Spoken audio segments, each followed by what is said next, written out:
Et salut à tous, aujourd'hui on se retrouve pour un J'ai lu, j'en parle. J'ai lu énormément de livres au mois de mars, donc je suis très contente, j'ai rattrapé mon retard de service presse, mais je n'ouvre toujours pas les services presse. J'ai encore du retard sur d'autres auteurs et je suis vraiment désolée. Donc les services presse sont toujours pas ouverts pour moi. Donc ce que je voulais dire c'est que j'ai lu énormément de livres ce mois-ci parce que j'ai été à l'hôpital et j'ai eu beaucoup de rendez-vous médicaux, presque deux fois par semaine. Et j'ai pris beaucoup le train, donc en fait pendant les attentes et pendant le train, je lisais les livres. Et donc quand on a 1 heure de train aller et 1 heure de train retour, on a facilement 2 heures et un livre ça y passe.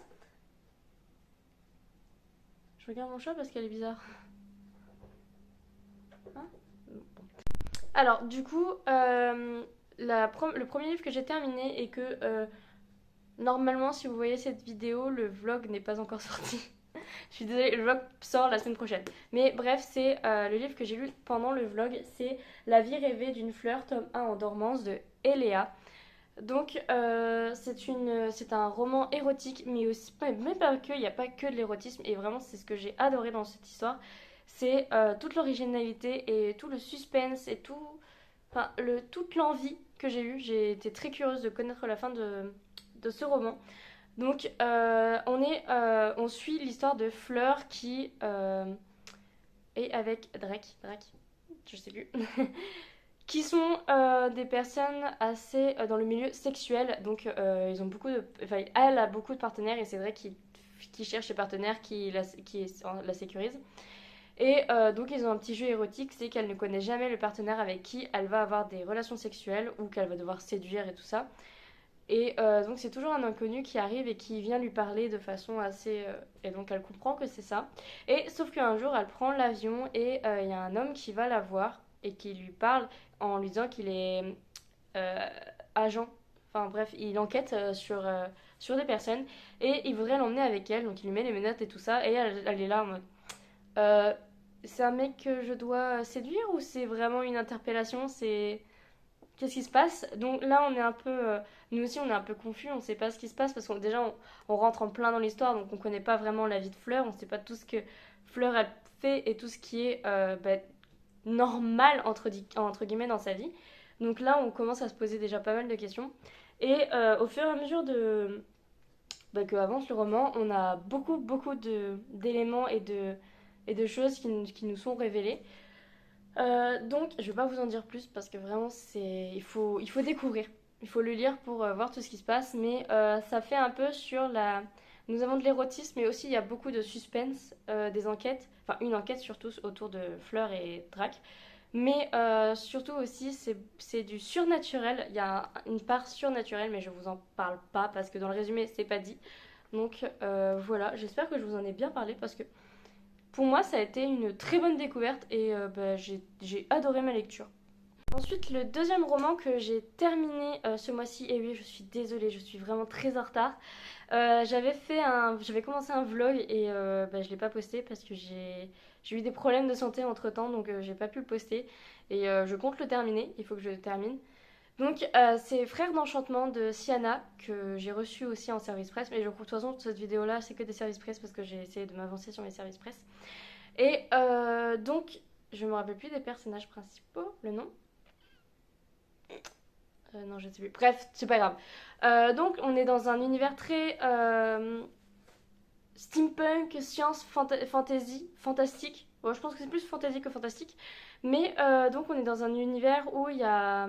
En fait, c'est deux meilleurs amis qui sont amis depuis l'enfance. Et sauf qu'un jour, ils sont. On sait pas trop vraiment ce qui se passe dès le début, donc je vais pas vous en parler pour pas vous spoiler. Mais donc, au début, on est en plein combat entre les deux. Donc, il y en a un qui est dans un monde. Enfin, je sais pas comment vous en parler, je l'ai lu au bout de début du mois et ça y est, je m'en souviens déjà plus. Si je poste le vlog, je vous mettrai le lien en dessous. Mais donc, on est dans un déchirement, dans une. En fait, des amis qui deviennent ennemis. Il y en a un qui est. En fait, ils ont deux points de vue. Et en fait, je me suis attachée aux deux.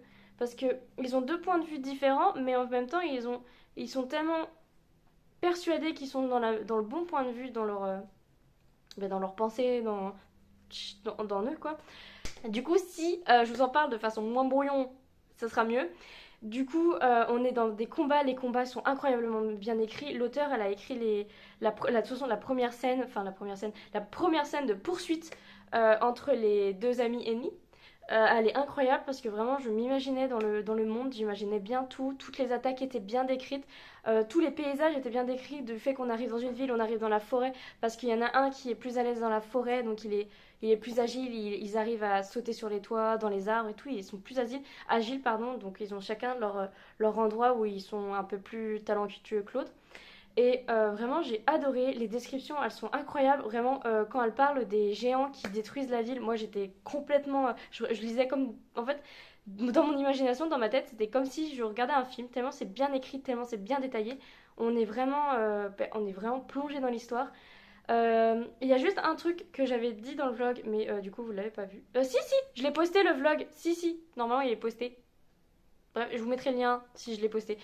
Et le truc que j'avais vraiment pas aimé, c'est que le personnage principal, il y en a que pour lui.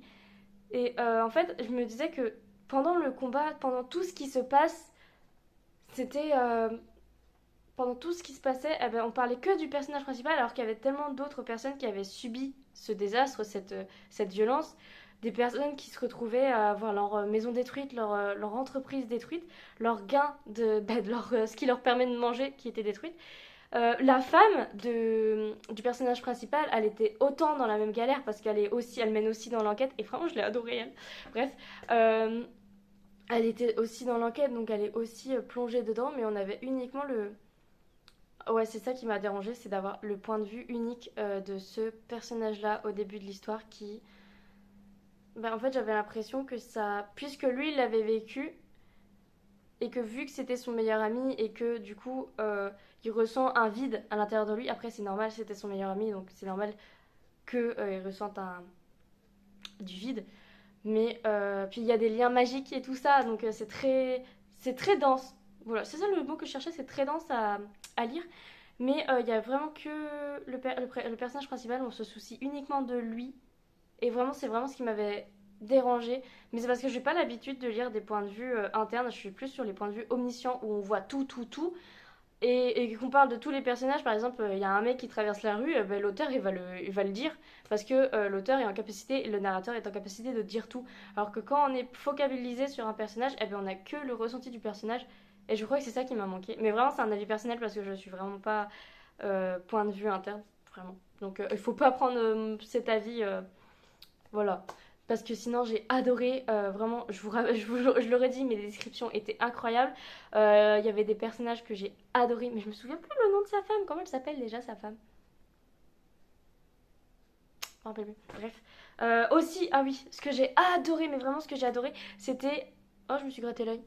Non, ça va. Ce que j'ai vraiment adoré, c'était les retours en arrière, les flashbacks, où j'étais vraiment très attendrie parce que c'est les deux meilleurs amis quand ils se rencontrent, comment ils commencent à devenir amis, comment ils sont différents et comment à la fin on sait ce qui se passe et tout ça. Enfin, bref, j'ai adoré le fait d'être plongée dans le passé pour voir tout ce qui leur arrivait, tout ce qui.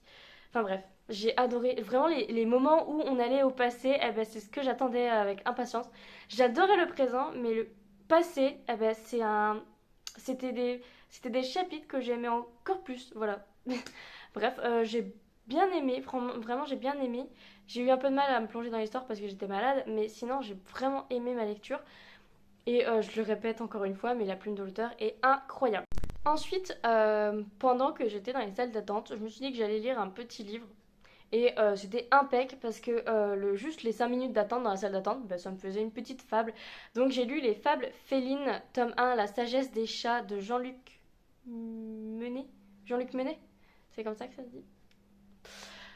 Du coup, c'est des fables à partir de 7 ans et j'ai adoré parce que ça regroupait des histoires sur des chats. En fait, c'est l'amitié des hommes et des chats, les caractères, les défauts, les. Comment on pourrait dire ça? Les morales aussi, il y avait beaucoup de morales.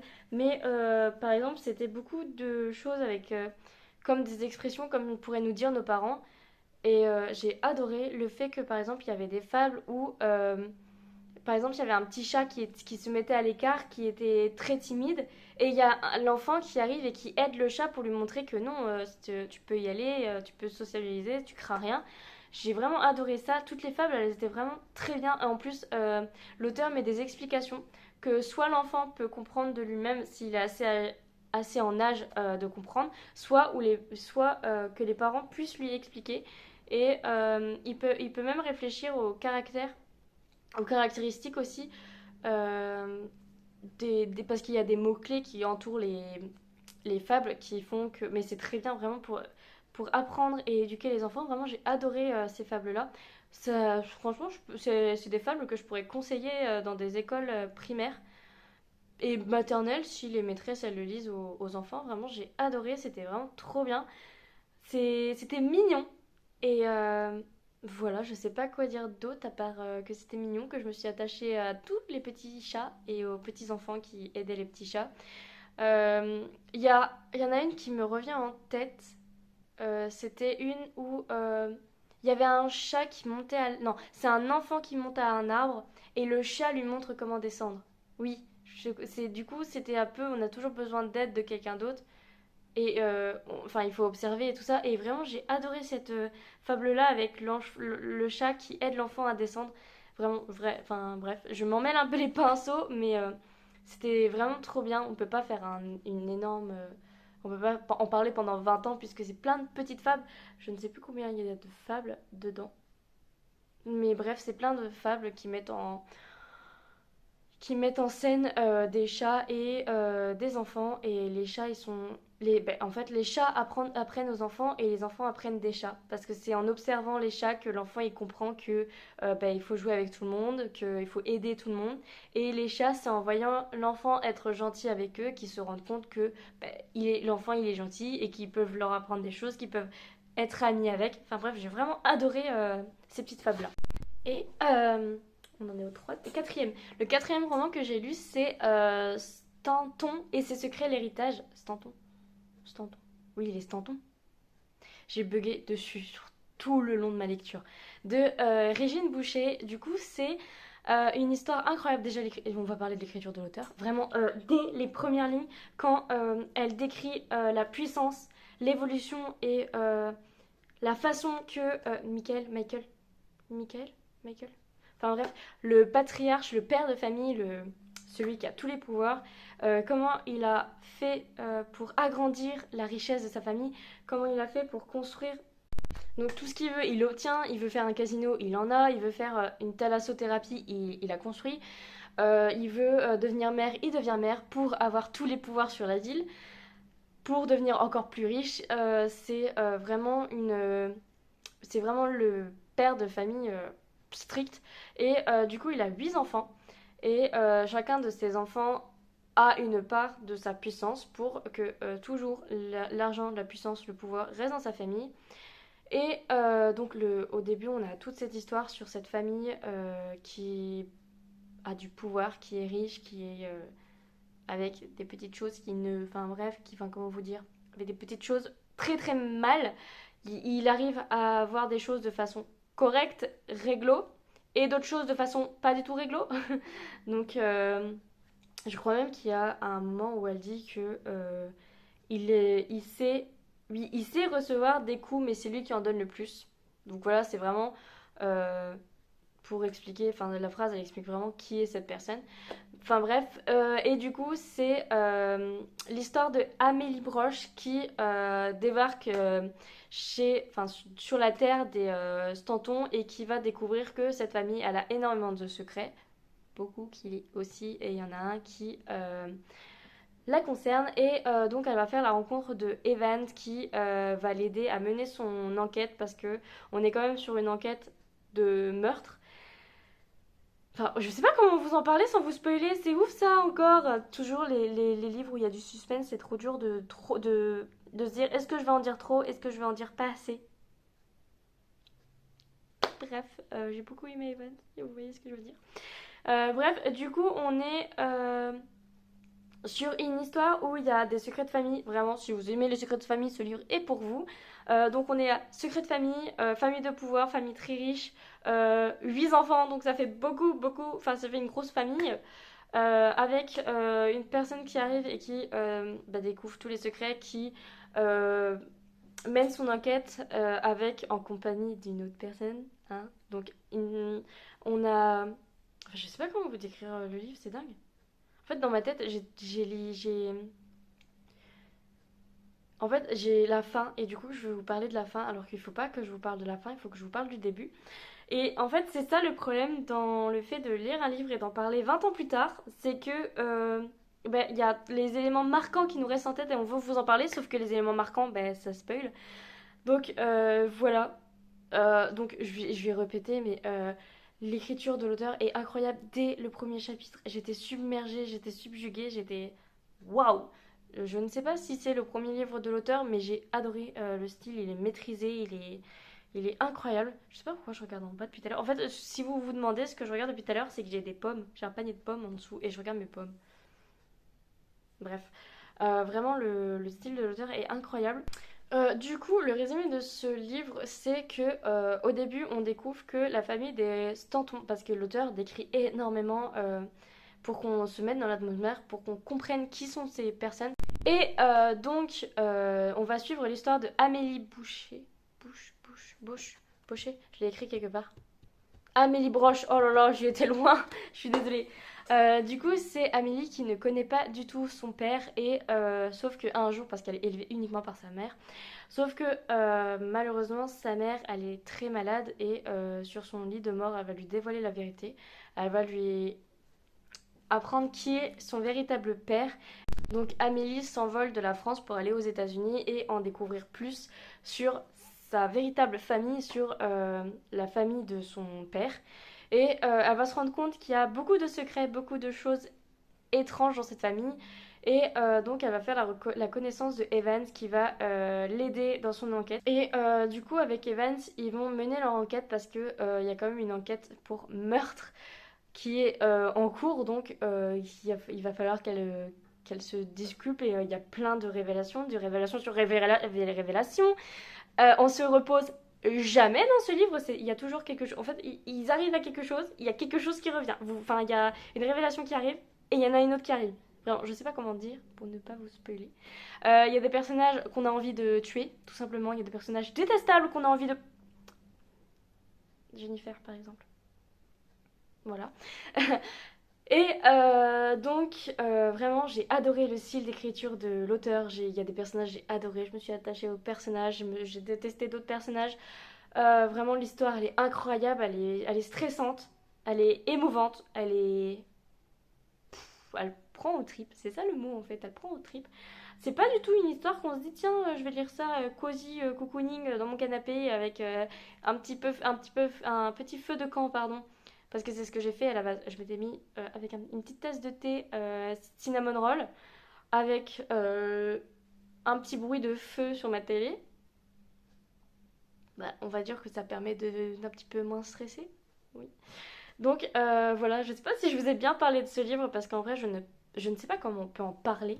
En fait, je crois que le mot que je cherche pour ce roman depuis tout à l'heure, c'est le mot addictif. En fait, je suis en train de relire ma chronique que j'ai fait quelques jours après l'avoir lu. Et j'avais écrit en gros un récit addictif. Donc voilà, c'est le mot que je cherche et je l'avais écrit en tout premier dans ma chronique.